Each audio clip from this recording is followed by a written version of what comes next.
irrecevabilité. mooy laa sànq xam nga yow da nga doon wax ni. keroog bi ñu ci doon mujjee échanger. da nga ma doon wax ne ma. conseil constitutionnel le fait que mu ne Ousmane Sonko dafa manqué la attestation li muy tekki. mooy ni sur la question de fond li ñu doon xalaat naan ay contumace ak yooyu yëpp daanu na. léegi déggu ko. ma ne la irrecevabilité. est-ce que yegg na ci niveau conseil constitutionnel mu càmbar cette question au fond. léegi. foofu laa doon waxee moo tax ma doon wax irrecevabilité. baal ma ñëw considérant que le candidat merci beaucoup Ibrahima Mohamed Diallo n'a pas joint sa déclaration de candidature extrait de son casier judiciaire. Oui. Son extrait de naissance et la copie. Oh, oui. Il est parti lui. joxaat ma ko. lu bàyyi ba may lire muy dindi. Son extrait de naissance. Et la copie légalisée de sa carte d'identité biométrique faisant office de carte d'électeur que sa candidature est irrecevable. Ça c'est le fond booy. C'est le fond dafa ne casier judiciaire bi mu joxe. ak extrait bi. ak carte d'identité beeg yooyu noonu. qui doit faire moom moo waral candidature am c'est il n'a pas joint sa document qui fait que sa candidature est irrecevable. Mais ça c'est la forme toujours. Ousmane Sonko nee naa la. Conseil constitutionnel ak juridiction bu mu mënti doon fii ñu toll nii. ku war a mën a théoriser qu'il est contumace mais ça ne va pas Ousmane parce que contumace bi kese la ñu jafandu woon pour sa radiation. Ouais. Deux juridictions ne la du ci dal. L'arbitre des élections jox injonction la DGE pour ñu jox ko fiche am ñooñu xam nañ droit tamit nag de Doudou Ndir. Oui. Et puis, tu penses qu'ils l'ont dit comme ça nii pour les beaux yeux de Ousmane Sonko parce que sa candidature est conforme au droit. Oui man je me pose des questions. Oui je te donne des réponses aussi. Je me pose des questions. Parfois gars yi dañuy je te donne des réponses claires limpides bu ci amee nag benn opposition de ces arguments là nañ ko teg. mais amut. xam nga donc kon fi mu toll nii à l'œuvre à 2024 je reviens fi ma nekkee woon 2024 l'ère des réseaux sociaux l'ère de radar plus l'ère de digg penc ak ainsi de suite kenn mënatul naxati kenn justement gisoo déjà bi ma lay wax naan maa ngi koy wër xamatuma fan laa ko dugal et tout Diallo jox ma ko c'est ça ne ma ngi nii parce que fii la ñu toll ci jamono irrecevabilité oui xamoon naa ni à un moment donné liiroon naa ko voilà mais ça m'était sûr le mot irrecevable boobu exactement daf la yóbbu ci ne. daf ma yóbbu ci ne kon. question de fond bi waaw mais nag yeneen kii yaa ngi doon recevable lañ wax. te pourtant voilà. donc am na ñeneen ñu wax leneen. parce que conseil bi dafa jël temps am vérifier parrainage yi. te ku ci nekk mu wax la ne validé nga. kon kay xool na fond bi. léegi après yow da ngay valider fond bu parrainage rek ñu ne la validé nga déedéet day xool yeneen yi kay pour mën a jàpp 21 yi. kon lu tax mu andi 21 yooyu noonu. du woon parrainage bi kese de wala parrainage bi kese la. non 21 yi du woon parrainage bi kese. voilà kon donc Ousmane Sonko. bokkul ci 21 yi aussi. parce que. ouais. il n'a pas d'attestation. point. C'est aussi simple que ça. xoolal li tax nga mën koo bañ a gëm mu yenu maanaa. non parce que dafa am yeneen. waaw c'est normal. mooy tamit da ngay dégluwaale tamit. je te comprends parfaitement. introduction bi mu defoon ci premier jour. oui il avait raison ci la mu doon wax. juróom premier jour bi la. ba muy pare ci parrainage yi. wax ku nekk li nga validé. mais bu ñëwaatee waxaat nag ñeneen. léegi je comprends li tax sénégalais yu bëri mën ci am doute. mais parce que coow li dafa bëri woon torop lu ne gars yi di wax. mais lañ doon wax yëpp nee na leen woon day tefesu. parce que yenn wut maanaa. Maître Ciré Clédor la mu yor aussi c'est un dossier solide donc am na loo ci xam. non mais Ciré Clédor xam na li muy def il sait. non il sait. ouais voilà donc yóbbul na conseil constitutionnel dossier bu dëgër këj. kañ la ñu am une idée. ci finalement lan la conseil constitutionnel wax. ci recours ba tu te rappelles que je t'avais donné une jurisprudence bu mu joxe woon rendez-vous publié avant rendez-vous pour dire que ni délai tëggu ko boo xoolee je pense c'est L127 ou c'est L126 L127 daf ne la bu ñu dugalee recours yi ci 48 heures conseil bi day statuer sans délai donc nañ ko xaar boobu mais voilà mais li yenu maanaam mooy ni mënul dépasser le 20 le 20 lay publier. En tout cas il n'a pas amul contrainte de temps. Il a reçu combien de recours? recours yi ëpp candidat yi. sakkan na de. waay waxatuma la recours yi nga xam moo aju mais ci en tout cas bon voilà de toute façon. yooyu moom am na ci recours yoo xamante ne buñ ci boolee lettre boobu nga xamante ne les recalés bind nañ ko président Macky Sall on a vu sànq it Ousmane Sonko. démarqué wu ci initiative bu ni mel. xam naa alors que ci signataires yi da nga ciy fekk turam su ko defee lan la. dafa Ousmane Sonko dafa ne turam dafa nekk ci signataire. maa la ko wax ñiy demander report. non. lettre ba waxul report de. Ok lettre bi lu mu wax. lettre ba dañ ko adressé au président de la république. pour lui dire ko expliquer manquement yi am ci anam gi ñu leen càmbaree ñoom seen parrainage. bëggoon moom ci li ko yoon may. mu fexe ba yëngatu ngir ñoom it ñu xoolaat li nga xamante ne moo aju ci seeni parrainage ñu amaat beneen chance bu ñu leen yëraatee. le président Ousmane Sonko Ousmane Sonko nag moom moo documents waaw moo tontu loolu candidat recalé du parrainage. waaw. Il est fait état d'une sollicitation de ces derniers auprès du président Macky Sall pour qu'il intervienne dans le processus électoral en cours. mu ne le nom sous réserve du président de l'authenticité Ousmane Sonko aurait été mentionné parmi les candidats signataires effectivement parce qu'on a reçu la lettre. Sous réserve de l'authenticité de ce document. Le président Ousmane Sonko tient à démentir toute implication dans cette initiative dont il n'a jamais été informé. Le président Ousmane Sonko tient à rappeler qu'à cette étape du processus, le président Macky Sall ne dispose d'aucune prérogative. Oui, justement, c'est ce que je voulais dire. Constitutionnel étant seul maître du déroulement des opérations. C'est ce que je voulais dire. Enfin, il invite les uns et les autres à s'abstenir d'associer son nom à ces initiatives pour lesquelles il n'a été ni consulté, encore moins consenti. Voilà. C'est ce que j'attendais de Ousmane Sonko. Mais attends, les gars, il faut qu'il soit conséquent un peu. Comment? Le Conseil constitutionnel, c'est une juridiction.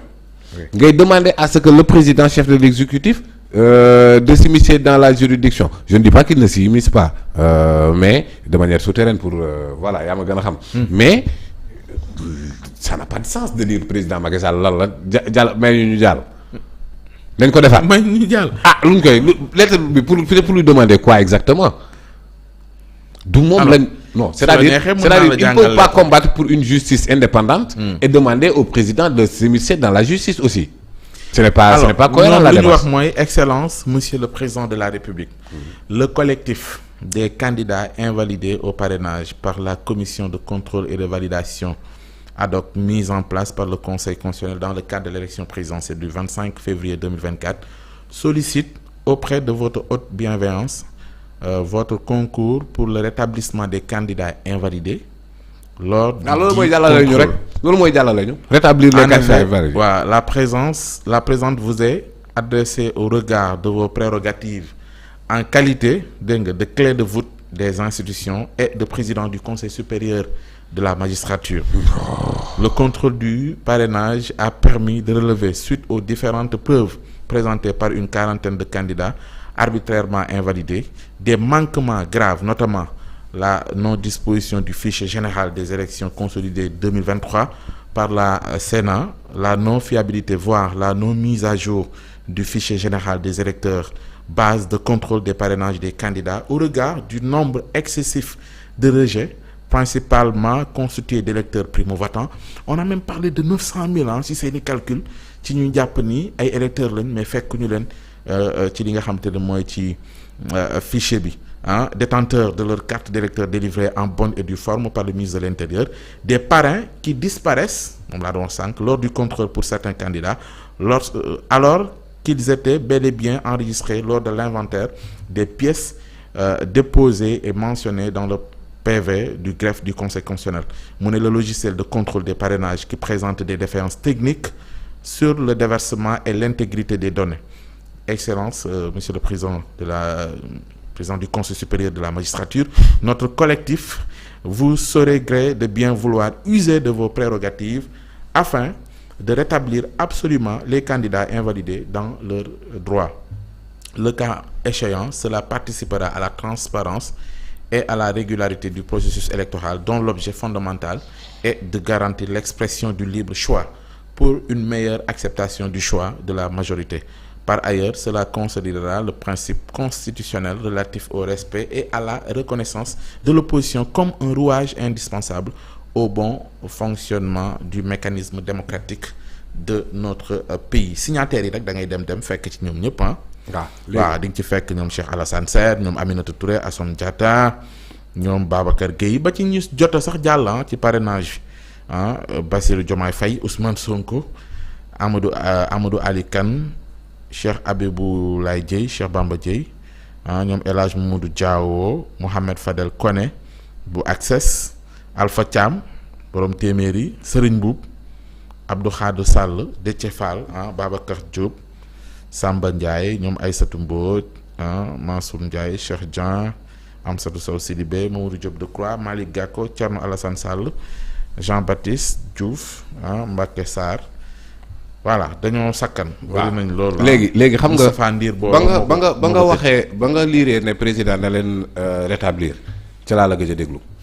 xam nga lu tax non sérieux xam nga demander au président d'user de ses ay qualificatifs lañ ci. ay qualificatifs du président de la République. d'user des institutions. président du conseil supérieur de la magistrature. waaw léegi ñoom bu ñu dénoncé ti l'immixtion du président dans le système judiciaire bu ñu ko dénoncé ti parce que loolu lañ koy laaj. kon foofu la jëm. mais loolu lañ koy laaj d'user de ses prérogatives pour rétablir leen kon c'est-à-dire liggéeyu conseil constitutionnel président dugal loxoom loolu la ñuy laaj ñoom bu ñu dénoncé ti président buy impacté ci justice alors. attention les prérogatives du président le président n'a pas de prérogatives judiciaires. justice des magistrats du siège qui sont là président lu mu leen di jox comme kii mais loolu la ñuy dénoncer chaque jour système boobu lañ bëgg mu jógee fi alors parce que invalidé nañ la nga ne doon président intervenir d'accord bu intervenir lu ci dugal kon ci signature turu Ousmane Sonko. moom nee na la bokk ci bu ci bokkoon it dina ma bett loolu. déet moom nee na bokk ci léegi lan moo bu ci bokkoon kan moo kon léegi ça remet en question l'authenticité de ce document. Qui l'a fait yow bu dee Ousmane Sonko dugal nañ ko ci ne ko yaa ko signé. kan mooy leeral ne léegi Mimi Touré daa signé lan moo ñu firndeel ne Cheikh Alassane Sène daa signé. kon nag na candidat yi recalé yi génn. tamit leeral waaw ku nekk na leeral kay. parce que ce serait créer un précédent dangereux de dire au président de s'immiscer dans le fonctionnement du système judiciaire n'importe quelle juridiction. am ñu ci déggee sax ni report bi ngay wax nii alors que. waaw mais donc. kan moo ci déggee loolu. ce n'est pas demandé laajuñ ko ci mais ce dont j'en suis sûr mooy ne ku signé lii moom mënatoo jugati di dénoncer exécutif bu dugal loxoom ci judiciaire mënatoo koo dénoncer parce que loolu nga koy laaj fi mu toll nii xam nga lan la ñu war a exiger que le conseil constitutionnel applique le droit te ñu xam ne système u parrainage bii nii mais ça a échappé même au contrôle du gouvernement parce que ñoo bien ils attaquent les Aly Ngouille Ndiaye wala Mohamed Boun Abdallah Dionne. Boun Abdallah. oui bu ñu mënoon a attaquer Idrissa Seck candidature am dinañ ko def. oui parce que le Benno Bokk Yaakaar aussi Idrissa Seck daf ciy tëbbaale. daf ciy tibbaale bu baax finalement lan mooy dese Amadou Ba bu Mame Boye tibbee. Ali tibb. Mohamed Boun Abdallah Dionne tibb. Idrissa Seck tibb. waay loo koy deseeti. looloo waral recours yi nga bëgg a wax. non mais c'est-à-dire recours yi li ko waral pour que ñu mën foog nga xam ne limiter le nombre de candidats. mais loolu la ci élection yi. mais recours li ko waral mooy éliminer candidat ils ont intenté d'éliminer ils tentent d'éliminer Cheikh Tidiane Dièye. d'éliminer Mohamed Boun Abdallah Dionne d'éliminer Diomaye loolu mooy finalité recours bi di. non attention ce n'est pas pour qu'ils deviennent muezzins ah non ce n'est pas pour que ñoom Diomaye ñëw rallier Amadou Ba. c'est pour les éliminer de la course électorale. est-ce que kon même perception nga am ci Thierno Alassane Sall également mi dëgg recours. ci coowal non c'est pas la même chose nationalité bi. non c'est pas la même chose Karim Meïssa Wade gis nga fi nga tegoon keroog wax ci. c'est-à-dire la question de la nationalité. oui am na yu bëri loolu c'est une question très très très sérieuse. oui mais boo koy topp di xool développement yu mujj yi. ak li nga xam te ne moom la ci Karim Meïssa Wade wax réponse yu ñu ci am et tout. parce que fii nga toogoon wax ko. waaw. wax ni jot nga benn autorité française boo xam ni fa la. waaw te am na ñu ma interpellé. oui ne ma xoolal datu document bi nga joxe. parce que jour bi ñu koy wax. ci veille bi la le 13. document bi foog naa nekk le 12. ñu ne comme que document bi le 12. non maanaam ñun la 14 la. document bi nekk le 13. ñu ne loolu kon ça veut dire que ni est-ce que du faux document. déedéet dañoo juum. document bi jour bi nga dugg ci site bi. oui dem xool l'électeur Pape